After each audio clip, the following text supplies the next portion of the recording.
నేను government polytechnic college Vijayawada Ramesh hospital అక్కడ దాకా వెళ్తాను. రోజు వెళ్ళడానికి రావడానికి 80 రూపాయలు అయ్యేది.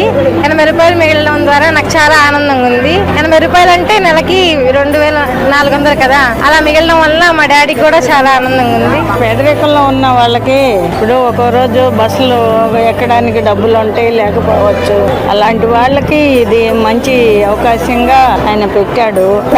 నేను గడవలేదు, చక్కగా ఎక్కించుకుంటున్నారు, తీసుకుంటున్నారు, దింపుతున్నారు. నేను సింగరాగర్ నుంచి వస్తున్నా. 20 రూపాయలు అక్కడి నుంచి అక్కడికి 40 రూపాయలు అవుతుంది. 40 రూపాయలు మిగులుతున్నాయి కదా, ఇప్పుడు ఏమీ లేదు.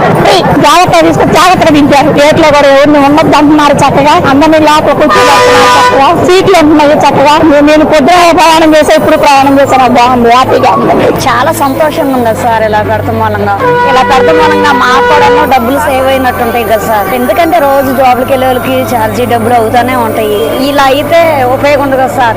నెలకు వచ్చేసరికి ఎంతో కొంత మిగులుతాయి కదా, లేడీస్ కి దేనికో దానికి ఉపయోగపడతాయి కదా.